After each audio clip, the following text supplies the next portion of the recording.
Sony have just pulled out of Gamescom 2024, according to German site Gameswirtschaft. Nintendo are also not appearing this year. However, this is the third year in a row Sony have chosen not to exhibit games for the public, and it comes after their lackluster PlayStation State of Play for summer 2024, where the only real major positive was the beloved Astro Bot getting a full game. Immediate thoughts on this stuff. I want to have a whole conversation about the state of Sony. I've got some stuff to pull from, some stuff that Josh reminded me that the likes of Jim Ryan talked about in the last couple of years, as to the potential plan that Sony were going to have with their games that has now been cleaved in half, and the reason behind the fact that Sony don't have as much to show off as the likes of Xbox and Nintendo, because Xbox and Nintendo showcases were received a hell of a lot more warmly than the state of play. Quick thoughts on the state of Sony, my friend? Well, I don't love the fact that they are pulling out of conferences like Gamescom and the likes, but it does make sense, and it is in line with what they've been doing for the past few years. When E3 was still alive and kicking, Sony was pulling out of that show. It seemed like they were kind of done with that era of showcases and press events in general.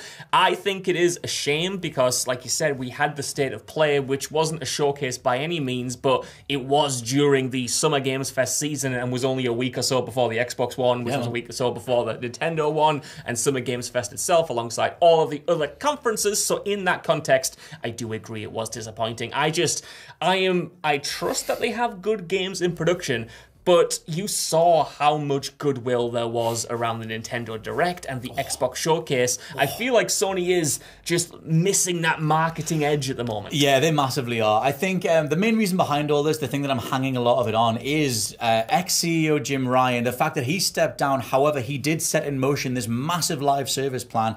The idea of having 12 different live service games, as mentioned in a report last year, to try and dominate the live service space, a space that is in itself massively contested. And massively off-putting, at least I would say. You look every now and then, you see a team try this, whether it's Anthem or the Avengers or whatever, and they always crash and burn. Suicide Squad being another recent example. But now that Jim Ryan has stepped down and we have a new leadership team in there, there is ex-Guerrilla Games Herman Holst, there's longtime Sony business mind Hideaki Nishino. They both report to new CEO Hiroki Totoki. To me, I feel like there are signs of new leadership across the board. You know, you're seeing a wealth of classic PlayStation games now being given trophies, modern features like save states, rewinds, etc. And they're including titles like Daxter, Sly Cooper, some of the Star Wars games, the Clone Wars. Very small things, but they go quite a way, at least in my opinion, to alleviating the cold, sterile run that the Jim Ryan era felt like. However, the new leadership team do still have that overall live service push to deal with. And the 12 games that were initially mentioned and put into development, according to Sony, have been cleaved down to 6. That was mentioned at the very end of last year. And that they still want to have 6 live service games out there by financial year 2025, which takes us through until April next year. But if you look at Jim Ryan's report from earlier last year, that was when he wanted everything to already be fully in motion. So the dudes just kind of stepped away and just said, I don't know, I can't really make this work. Yeah. And then you look at the likes of Concord and the way that game has been received, and you just see how impossible that hill is to climb anyway. There are also the likes of something like Last of Us Factions being cancelled and just all this tumultuous stuff internally, that I just feel like it's going to take a long time for Sony to recover from, which is why they're pulling out of things. They don't have games to show you, and the games they do have to show you are live service multiplayer things that no one really wants in the first place. There's a little bit more I want to get to, but that's my main swing. Scott, I feel like I'm in this video to push back against this swing a little bit with a counter swing.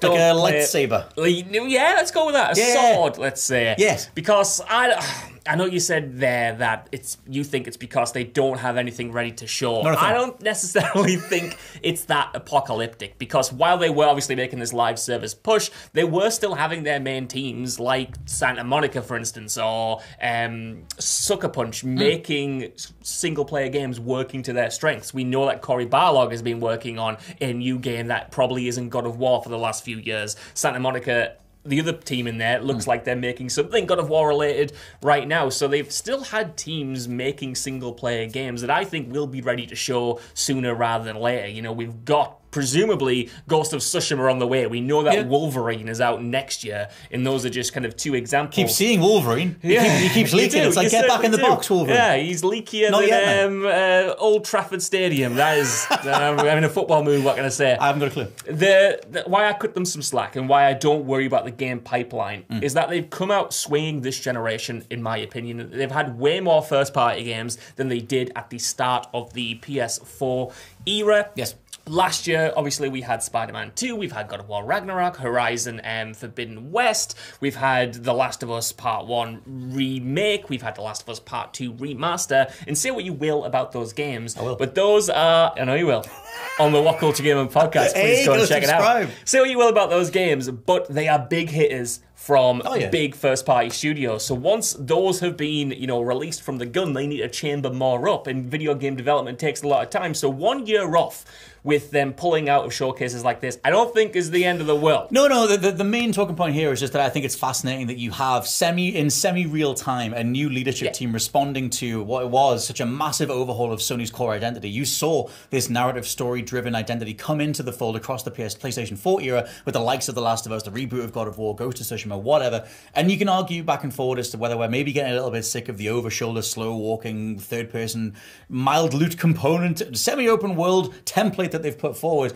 but that became Sony's lifeblood, and they almost Last of Us to all their other franchises along the way. And then you had Jim Ryan come in, who was way more of a business guy, and a lot of his tenure across the last few years was dominated by things that he said that a lot of people didn't agree with, i.e. when he looked at the original Gran Turismo and he was like, who the hell wants to play this? And obviously the point that he said he was making was just that you might as well play the new one, but that came across as not respecting the history of PlayStation, which is why I think it's interesting that since him stepping down, you've now got more attention being paid to the old school stuff, and the likes of Astro being the spotlight in the new state of play, which is in itself a celebration of old school PlayStation things. Yeah, man. I just think it is kind of hilarious watching the business reality of this unfold, where you have a dude that thought live service stuff is the future, which is what a lot of, I'm going to call them cold corporate types, think is the future in gaming.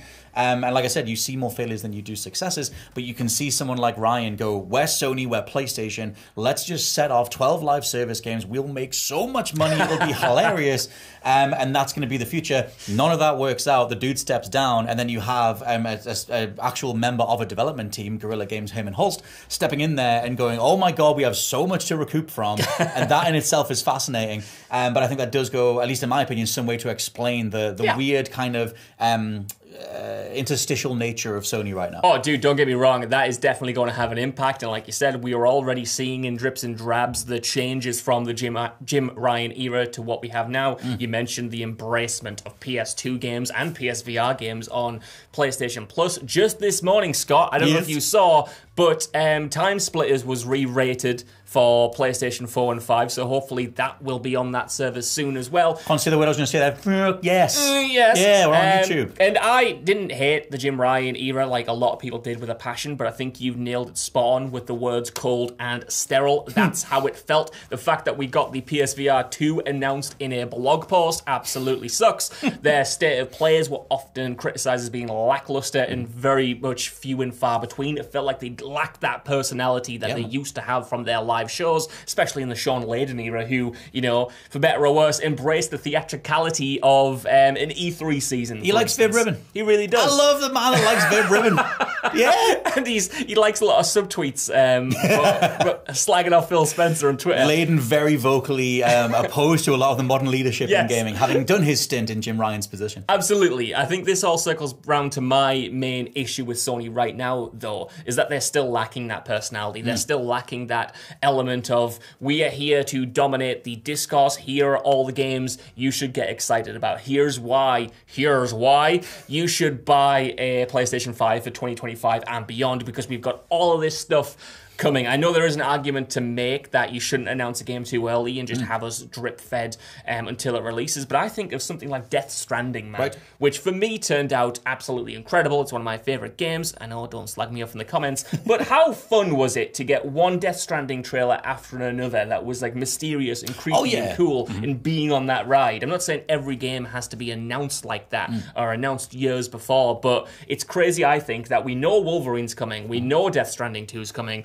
We know that Sucker Punch is working on something. We know Housemarque has a new IP. We know Sony Bend is working on something. We know Santa Monica's working on something. We know all those teams have things in progress, presumably some for 2025. I don't know why there is a hesitance from Sony to at least tease that stuff, because their fall slate, yeah, there's Astrobot, but there's not much else. So why not kick in the I don't know, the train for 2025? I feel like they are playing a weird game with their shareholders, where there is a lot of shareholder assumptions that live service titles are the future just because of how much money they make if they do take off. Helldivers 2 has been an incredible success for them, but that is in itself, at least in my opinion, an anomaly, something they didn't think would do as well as it did, hence the complete lack of marketing behind that thing.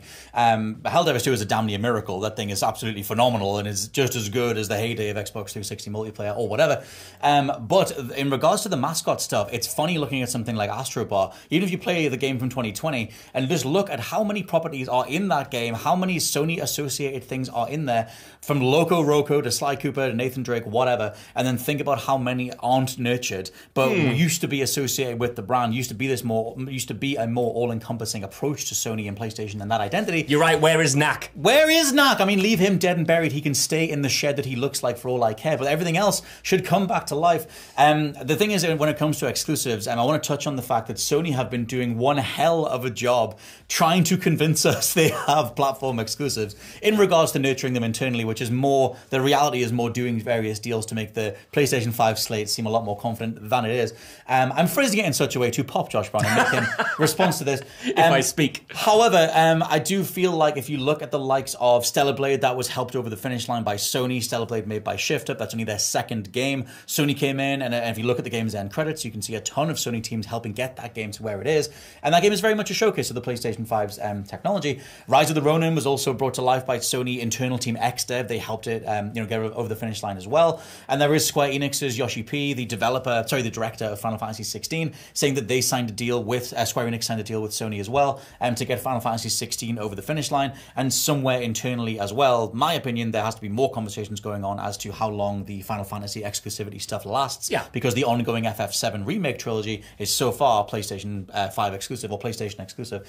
My overall point being that because they don't have their ducks in a row internally, they have this outsourcing program going on. They have this thing where they're bringing games in and acting like that's the Sony first party slate, which it is. Yeah. But I think it's interesting contrasted with Xbox and Nintendo, and there's obviously the acquisitional side of Xbox too. Yes. But I still think it's all part of the same conversation. It is. I think it's smart for them to do this. Same. I genuinely do, and it's why I'm trying to cut them a bit of slack here, because I look at their slate for the year, what's already released and what's to come. And yeah, the first party is lacking, but it's smart business, I think, to supplant that when you know you're going to have an off year, where you know things are cooking and development takes so long these days to make these smart partnerships, presumably made, to his credit, in the Jim Ryan era, because games take so long to be made, and have them bolster your system. Honestly, even though there are very few first parties this year, it might be my favorite lineup of PlayStation games so far. Ooh. I have loved my time with these exclusive games, these console exclusive games like the ones you mentioned. Rise of the Ronin, loved. Stellar Blade, loved. Yes. Helldivers 2, amazing. Final Fantasy 7 Rebirth, great. Silent Hill 2, incoming. Astrobot, incoming. Pacific Drive, console exclusive, bang, bang, bang, bang, bang. Just great Take games. Rebirth out of there, and it's all right. It's all right.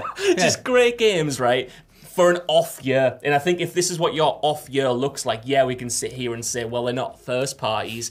But if this is the alternate approach to just buying the studios to make sure you have something every year, I think it's smart. I think it's great business without breaking the bank and taking on more than you can chew.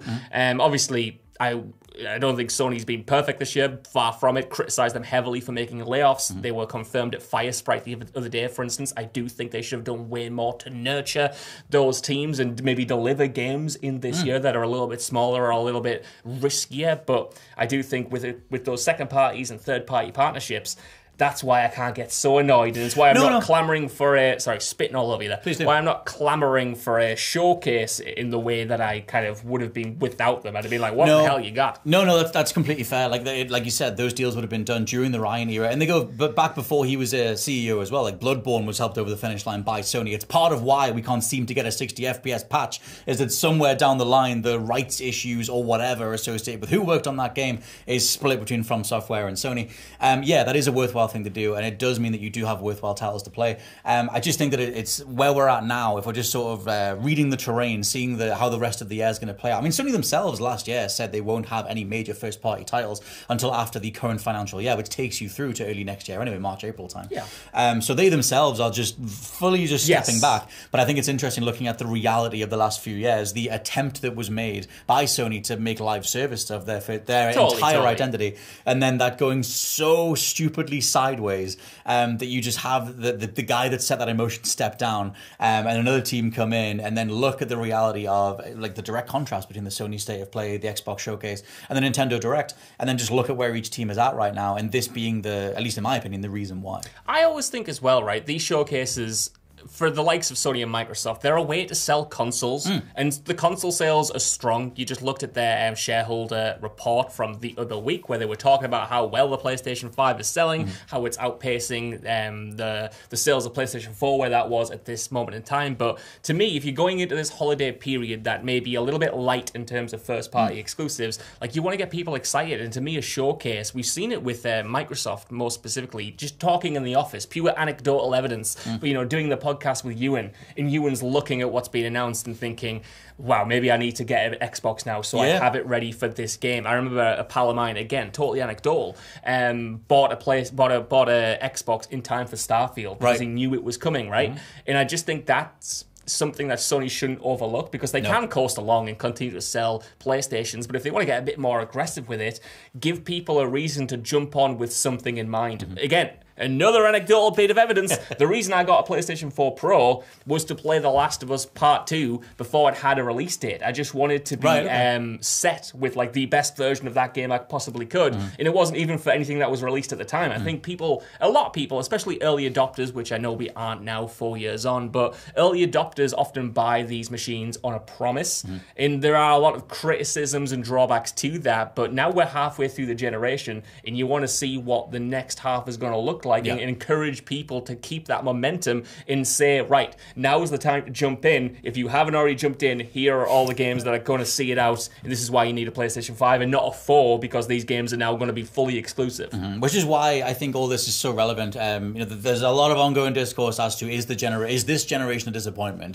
Could this generation have been mapped out better? Obviously, it was massively addled by the pandemic, and arguably still is. And I think that a lot of these factors just are parts of that conversation. It's not that they have specific conclusions, but it's all various parts of that conversation, nuances to the discussion as to the way that the generation could have gone and trends could have gone. I still feel like the live service discussion is an ongoing thing. Yes. It's not like every single dev has pulled out of doing that. Sony are still doing half of their slate. But you can look at the likes of Concord. That thing is so vehemently negatively received that it almost feels like another Suicide Squad. Like, I'll kind of be amazed if that thing does well, because it is another Suicide Squad, foam stars, whatever the hell you want, where you can tell from moment one that it's just so hated and rejected. But yeah, I think that whole wider conversation as to where we're at 4 years in, the fact that it's been 4 years for the PS5 or will be later this year, that's fascinating in itself. And conversations like this as to what's happening internally at least shed some light on how they thought it was going to go.